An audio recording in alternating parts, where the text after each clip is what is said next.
Hoje falaremos sobre o capítulo 26. Coincidente com o nosso episódio de sequência de gravações, também episódio número 26.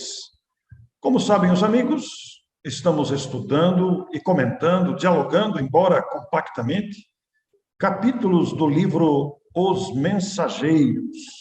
Autoria do Espírito André Luiz, psicografia de Chico Xavier, edição da Federação Espírita Brasileira.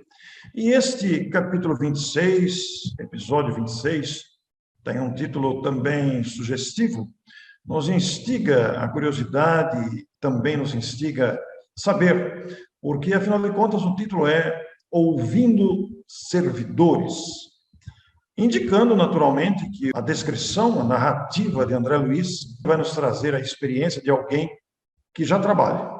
E como nos lembramos, nós estamos aqui na experiência narrada por André Luiz, acompanhado de Vicente e Aniceto, que estão num núcleo de trabalho entre nosso lar e a crosta terrestre.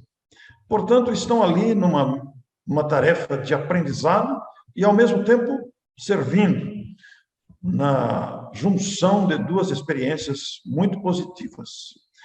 Américo, esta experiência está sendo muito valiosa para André Luiz, para Vicente, coordenados aí pela sabedoria e experiência de Aniceto, e nós que estamos aqui comentando o capítulo temos também aprendido bastante. Sem dúvida. E logo no início do capítulo já tem ensinamento interessante, porque o André conta que o trabalho já tinha terminado lá nas câmaras, nos ambulatórios, nas enfermarias, e surgiu, durante o trabalho, a percepção que o André teve da camaradagem do ambiente. Não obstante o respeito natural pela hierarquia, mas eles vivem lá fraternalmente uns com os outros, respeitando a hierarquia. Então, a Ismália recebia servidoras numerosas, e muitas, inclusive, se mostravam com o rosto envelhecido, parecendo a voz da esposa do administrador. E aí eu me lembrei, Wanson, de uma mensagem, aliás, tem dois fatos curiosos a respeito do envelhecimento, porque todo mundo gostaria de desencarnar e ficar com uma fatiota mais apurada e tal. E exatamente esses dois fatos... Tirar essas manchas. Manchas, rugas. E tem dois fatos que ilustram isso. O primeiro deles está lá no capítulo final do livro Paulo e Estevão.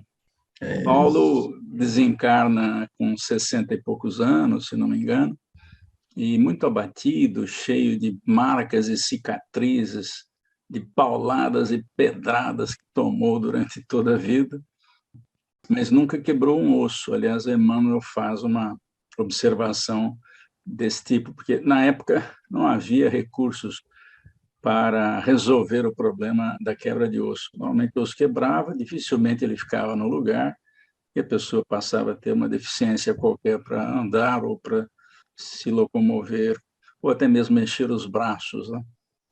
Mas, afinal de contas, logo após a morte, horas depois da desencarnação, o nosso Paulo, que teve uma vida toda dedicada ao cristianismo, apesar de ter perseguido os cristãos, que estava inclusive careca já, cheio de marcas no rosto, horas depois de desencarnado, recupera a cor natural dos cabelos. E o rosto também fica sem nenhum vinco, sem nenhuma marca. E o Emmanuel explica, um dos fatores é que isso se deve ao empenho que o trabalhador tem na tarefa do bem. Quando esse empenho é de total dedicação, pode acontecer esse fenômeno do rejuvenescimento, a menos que o espírito não queira parecer mais novo.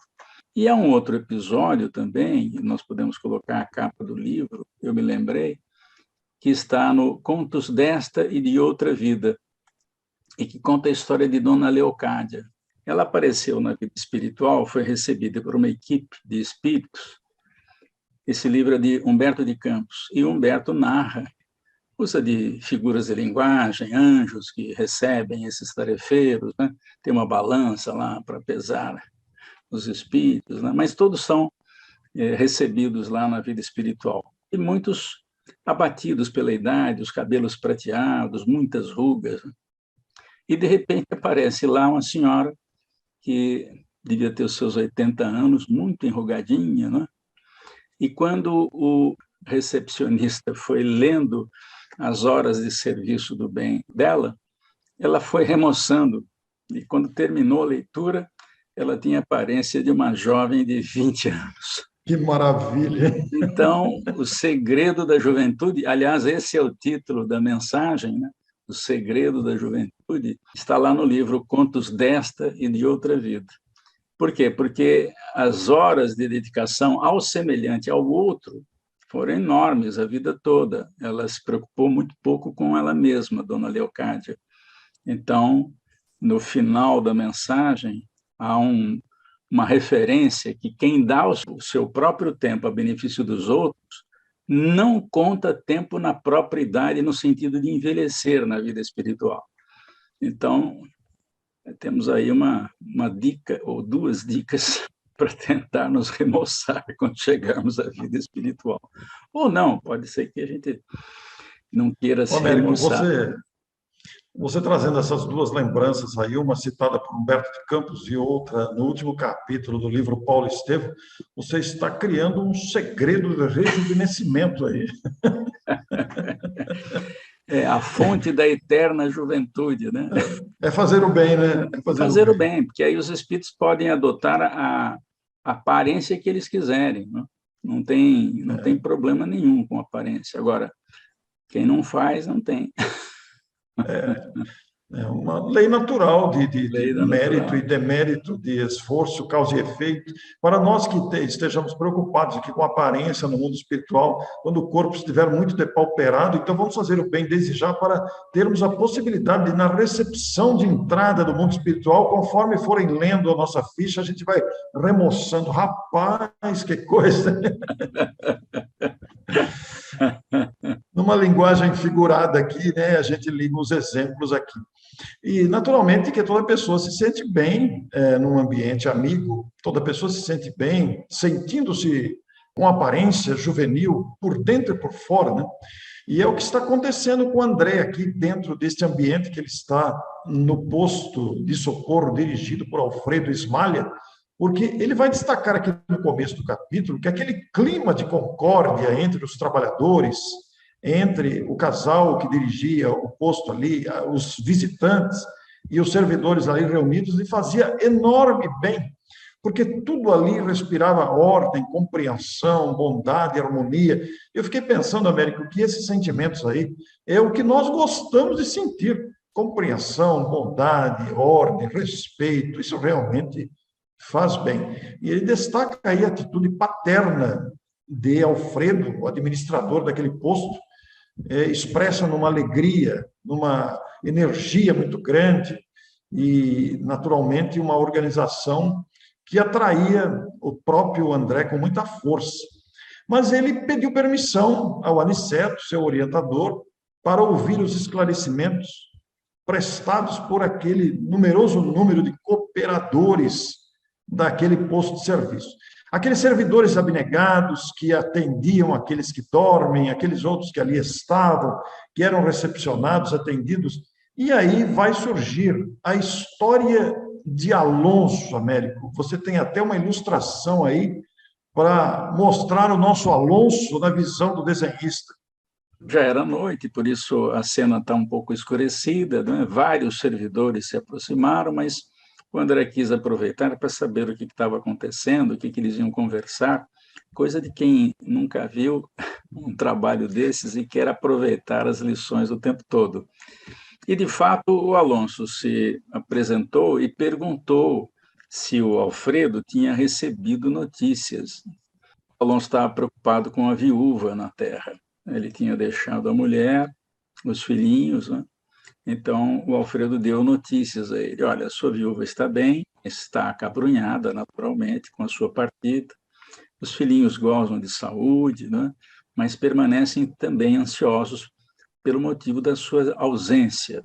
Então, ele vai dizer que sente falta disso, é natural, qualquer um de nós, se passar por isso, vai sentir falta da família, né? Então, ele apresentava uma característica que os outros não apresentavam, que era uma tristeza resignada. Ele sabia que era um problema e que ele estava procurando sentir o sofrimento, mas de maneira resignada, sem se desesperar, sem comunicar a outros trabalhadores como ele esse desespero. Então, isso também faz parte da atitude adequada de quem chega à vida espiritual. E nós não saberíamos disso se não fosse essa obra de André Luiz. Américo, esta história de Alonso, na sua preocupação e saudade resignada, como você tão bem destacou, preocupado naturalmente em saber notícias da família, a viúva e os filhos, é um acontecimento mais do que natural. Nós vemos diariamente aqueles que aqui ficam, cujos entes queridos já partiram, uma preocupação em saber notícias de onde estará o ente querido, como estará o ente querido, com quem estará, de que forma estará reagindo. Ainda que a pessoa não tenha profundidade nas abordagens sobre a vida além túmulo, mesmo assim, intuitivamente, a pessoa pensa na continuidade da vida, ainda que não tenha conhecimento sobre o assunto. E é muito natural, gostaria de saber como está o meu marido, a minha mulher, os meus filhos, etc. Ora, a contrapartida também é verdadeira. Aqueles que estão lá e que deixaram os seus entes queridos reencarnados, quer dizer, partiram antes e deixou aqui a sua família, também sente falta, também sente saudade. É o caso do Alonso. E com esta saudade resignada, ele vai perguntar para o Alfredo sobre a posição e a condição da família. E como você destacou aí, as informações foram dadas com muita presteza, com muito respeito àquela solicitação. E, sem dúvida, o nosso Alfredo vai dizer que na Terra, quando ele estava encarnado, e quando estamos encarnados na Terra, porque também nos enquadramos nessa situação, quando somos pais, todos nós movimentamos providências a favor dos filhos. São muito variadas essas providências, no campo da educação, da saúde, dos cuidados, da profissão. Mesmo depois que os filhos crescem, os pais não perdem essa preocupação. Mas, estando no mundo espiritual, diz o nosso Alfredo, podemos realizar certas medidas em benefícios deles com maior segurança. Alguém poderia até pensar o contrário, Américo, mas como estando no mundo espiritual com maior segurança? Sim, porque lá há uma visão ampliada. Aqui a nossa visão é muito restrita. A nossa visão ela é limitada à visão física. Os espíritos têm uma visão de conjunto do programa reencarnatório, dos desafios a serem enfrentados, da assistência que podem dar. E, como diz o nosso Alfredo aqui, nem sempre agimos no mundo com a necessária visão. Mas aqui no mundo espiritual é possível sentir de mais perto os interesses imperecíveis daqueles que amamos. Nem sempre compreendido pelos encarnados, isso, Américo. Nem sempre, né? Eu me lembro, Orson, de um artigo na Revista Espírita, em que um colaborador de Allan Kardec, na Sociedade Parisiense de Estudos Espíritas, queria ele mesmo responder algumas questões que ele fez, sabendo que os espíritos fora do corpo têm maior lucidez, não é? Então, ele fez um questionário para perguntar a ele mesmo. Deixou lá com Kardec, né? E uma série de perguntas. Foi dormir durante a reunião para sair fora do corpo e depois participar como espírito, não desencarnado, mas ligado ao corpo, durante o transe do sono, para poder responder melhor as perguntas. E numa das perguntas que ele mesmo fez para ele responder, ele falou assim, não, essa eu não vou responder. Eu não tenho o menor interesse por espírito eterno, essa pergunta eu não vou responder. Por quê? Porque lá ele tinha outra visão do que estava acontecendo. Então, ele mesmo abortou a questão que ele fez para si. Eu achei muito interessante essa, porque é isso que ele cita aí. Os interesses imperecíveis são outros. Então, quem está do outro lado da vida sabe o que realmente o filho, a esposa, o marido precisa e vai ajudar nesse sentido, exatamente o que precisa. E às vezes o que precisa não é aquilo que a gente quer. É por isso, Américo, que a saudade não pode ser de revolta, né? Ela Não. não pode estar recheada de inconformação. Existem muitos casos de pessoas que se revoltam contra Deus porque levou o ente querido na visão deles. Isso é ruim, não é útil nem louvável, pelo contrário, prejudica. É uma saudade que fere, a saudade da revolta, e muitas vezes até da. Não é nem saudade isso, né? Às vezes tem acusações, inclusive. Então, é preciso ter muito cuidado, como diz aqui o texto, em não desorganizar a mente, dada a limitação da vida carnal. Mas quando há realmente vibrações elevadas, nós nos ligamos aos entes queridos com naturalidade. A saudade que fere é uma enfermidade, na verdade. Ela prejudica e realmente nos precipita em abismos, como está aqui no texto. Estou aproveitando o texto. Nos precipita em abismos insondáveis do pensamento. E Alonso, que estava sorridente, deixou de sorrir, encheu os olhos de água e falou em voz até súplice: reconheço, senhor Alfredo, as suas observações. Ele, de uma certa forma, também não se revoltou com a informação de Alfredo e diz: graças a Jesus, venho melhorando minha vida mental. Porque muitas vezes, né, Américo, nós pensamos aqui na revolta dos encarnados, mas às vezes existe a revolta do desencarnado também. É uma mão dupla aí. Mão dupla, né? Tanto que ele pede para o Alfredo licença para visitar a esposa e os filhos. Isso. E aí o Alfredo escuta lá a indagação e fala: olha, pela minha experiência, isso já aconteceu com outros servidores, eu não vou te liberar, porque você vai ficar tão envolvido com os problemas familiares que você não vai querer deixar a família. E aí você não cuida de você, né? Então, aqui você poderá cuidar melhor dos entes queridos, mas lá você vai sofrer com eles, porque eles vão querer coisas que às vezes não necessitam, né? E você vai viver aquele drama.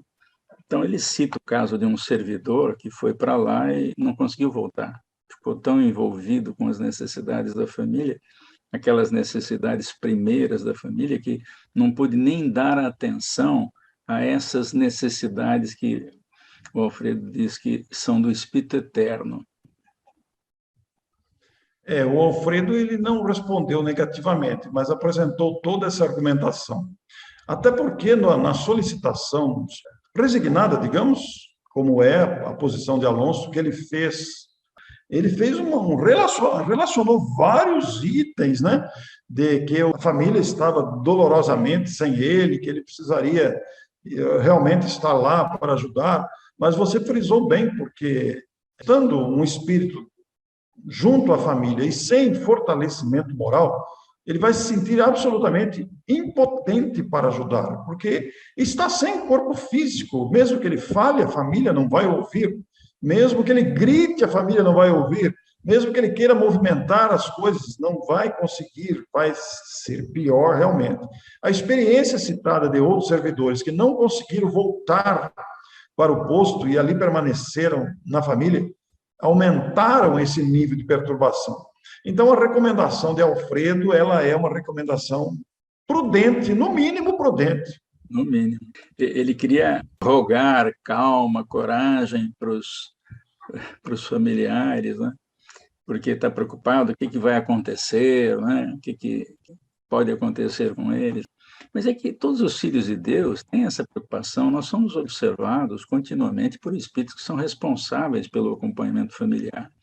E quando eu digo acompanhamento familiar, são espíritos que acompanham grandes conglomerados de familiares, não pelos laços consanguíneos, mas pelos laços da amizade, Todos nós somos observados e eles sabem das nossas necessidades, né?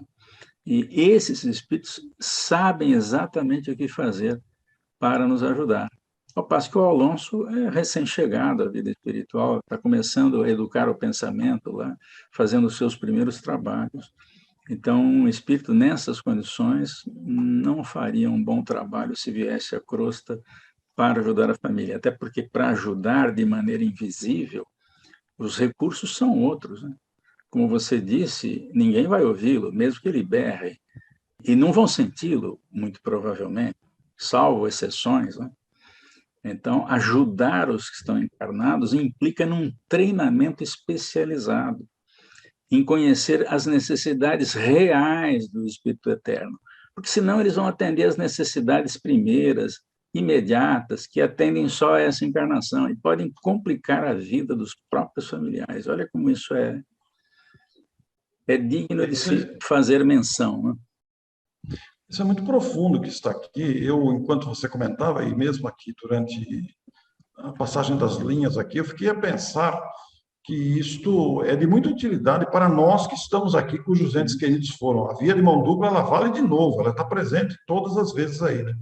Porque você imagina, como eu mesmo disse agora há pouco, o espírito presente aqui, um ente querido que está na nossa casa, e vendo alguma confusão, algum sofrimento, alguma aflição, não conseguindo influenciar positivamente, até porque para atuar positivamente ele necessitaria da posição equilibrada da família, e nem sempre é assim, porque somos seres humanos ainda em conflitos intensos, interiores e de relacionamento, então o ambiente nem sempre é preparado. E o contrário também vale, né? Porque imagine você aqui, uma família que tenta, a toda forma, manter o espírito que desencarnou no ambiente aí, todo mundo fica desagregado, fica um ambiente perturbado. Então, o nosso Alfredo ele falou, não posso abusar da autoridade. Sei que cada um tem a experiência que lhe cabe, mas creio que seja de seu vital interesse o fortalecimento do coração. Olha, ele é um servidor, Américo, é um trabalhador ali, e é considerado pelo Alfredo ainda despreparado, ainda não necessariamente fortalecido para estar com a família. Então, a gente deve compreender isso e até aplicar. No nosso caso, quando nos vermos diante da separação de um ente querido, é um exemplo para qualquer um de nós, esse aqui. No livro Sexo e Destino, Orson, tem uma história muito interessante. Aliás, o livro é uma história de duas famílias. E o André conta que, logo no início do livro, ele conheceu um espírito do pai de uma das personagens que estava doente, né? E era a primeira vez que esse pai estava servindo no meio familiar. E o que ele diz, o que ele fala nisso? Ele diz que é muito fácil você cuidar dos outros, com os quais você não tem relação, porque cuidar do familiar é complicado, você se irrita com determinadas atitudes, né? Então, ele estava lá, deve ter sido autorizado, naturalmente, mas ele disse que sofria muito, porque muitas vezes ele não sabia lidar. Por exemplo, a filha estava adoentada e o marido tinha uma outra mulher. E ele ficava uma fera com o genro, e não podia fazer nada, né? Só mesmo quem tem experiência acima desse nível exigido, né, que é um nível muito acima daquilo que o servidor Alonso está pedindo, é que pode realmente ajudar, né? Então, eu me lembro, o nome do personagem era Neves. O Neves estava desesperado. Uma coisa é você ajudar quem você não conhece. Aí você ajuda fraternalmente, compreende, mas quando se trata de familiar é complicado. Américo, este caso de separação, como é o caso do Alonso, e que nós muitas vezes julgamos prematura ou antecipada, nós não conhecemos a história, né? Não temos acesso aí aos prontuários dos espíritos envolvidos nas diversas situações parecidas com o de Alonso. Então, muitas vezes nós consideramos prematura a partida de alguém ou antecipada a partida de alguém. Todavia, tem uma frase aí que nos traz ao coração uma ampliação para esse entendimento de separação de entes queridos, casais ou filhos, etc., nas relações de afeto, e que vale a pena a gente pensar sobre ela, porque essa separação, às vezes, está nos desígnios do Criador. E aí tem uma frase espetacular aí que o Américo vai colocar para a gente. Diz o Alfredo ao nosso Alonso, é imprescindível nós nos conformarmos com os desígnios do Eterno, se referindo ao Criador, né? Porque ele sabe exatamente o que a gente precisa, né?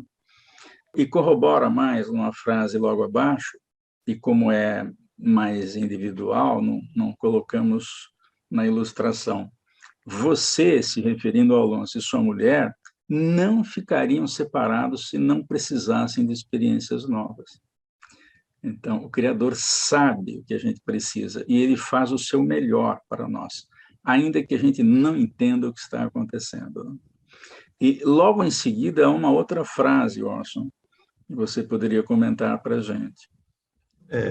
Esta frase, muito apropriada para essa sequência de comentários, diz que Deus nos deixa sozinhos por vezes, a fim de refazermos o aprendizado, melhorando o coração. Américo, nessa sequência de frases, eu fiquei a pensar que muitos espíritos que renascem contínuas vezes como cônjuges, afinizados, ou não, menos ou mais afinizados, e que renascem em experiências continuadas de convivência comum, como cônjuges, pais e filhos, etc., no mesmo círculo familiar de afetividade. Mas há uma tendência humana, Américo, de criar apegos um com o outro. É muito comum e natural isso. Aí vem o desígnio do Criador para experiências novas. Então, o Criador sabe das necessidades de todos nós. Nós fizemos o planejamento reencarnatório, e até mesmo isso é levado em conta, porque quando a gente reencarna, Orson, também a gente escolhe o gênero de desencarne. Se vamos desencarnar à vista, numa síncope cardíaca, num AVC, ou se vamos desencarnar a prazo, em suaves prestações anuais, ou suaves prestações mensais, ou suavíssimas prestações diárias. Então, até isso a gente escolhe. Está no programa. E quando a gente firma o compromisso antes de nascer, os mecanismos da providência superior fazem com que as coisas que a gente planejou aconteçam. A gente não sabe bem o que é isso, né? E isso vale para os bilhões de seres que estão encarnados, né? E vale também, são 7 bilhões e 800 milhões, e vale para todas as humanidades em todos os planetas. O Criador sabe de tudo, né? E essas inteligências que ajudam o Criador, que são os seus co-criadores, atuam exatamente para fazer com que a vontade do Pai, que é Pai de todo mundo, né? Ele realmente é o único que é Pai de todo mundo. A gente só está Pai nessa encarnação, pode não estar na próxima, né? Esse raciocínio me encanta, porque quando fazemos a simulação do planejamento reencarnatório, em determinado ponto daquela abordagem, nós fazemos essa conexão perfeita que as leis divinas fazem entre os seres. Quer dizer, não é capricho isso, não é injustiça, não é nada. Existe uma conexão entre os seres, pais e filhos, cônjuges, parentes, etc. Então, há uma conexão perfeita, atendendo a necessidade de cada filho e juntando ainda, né, os filhos que precisam resolver as pendências entre si. E aí tem uma outra frase aí que nos vão dizer bem sobre isso.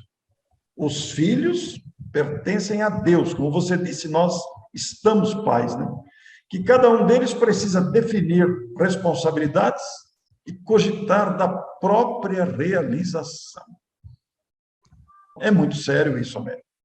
É muito sério. É difícil, às vezes, de entender, realmente. Mas exatamente essa obra, e esse capítulo em particular, nos alerta, porque, em algum instante, nós vamos nos separar, né? Quem é casado, em algum instante vai se separar, a menos que morram do mesmo jeito, da mesma forma, no mesmo dia, no mesmo instante, né? Então, haverá uma separação, sem dúvida. e nos prepararmos para entender esse mecanismo, é claro que a gente vai chorar, vai ficar triste, é natural. Mas a gente entendendo o fenômeno e compreendendo a ação do Criador, né? Como é que o Criador age, tirando o melhor de cada um de nós vamos suportar um pouco melhor. A própria mãe do André Luiz já tinha alertado o André quando separou ele da mãe, né? Porque ela vive em instância superior, e ela deixou uma frase que nós já ilustramos e deixamos aqui quando estudamos Nosso Lar, lá no capítulo 15, se não me engano. E diz assim: às vezes a providência separa os corações temporariamente para que aprendamos o amor divino. Porque quando a gente fica muito separado, a saudade cresce, o amor fica maior, a gente se preocupa mais com aquelas oportunidades que foram perdidas de mostrar o amor ao ser querido. Então, é uma providência afetiva do Criador conosco, porque nós vamos sair da experiência difícil da separação temporária mais fortalecidos. É muito importante essa expressão de abordagem.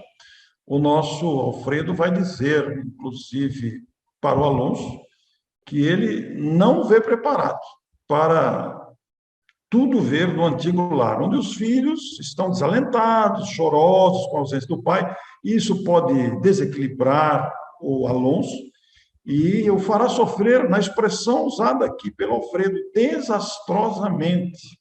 Então, aí ele se refere àquela autorização que ele deu anteriormente, que você citou já, sobre outros servidores que foram à crosta e não puderam, não conseguiram voltar, porque foram violentamente surpreendidos pela situação dos familiares.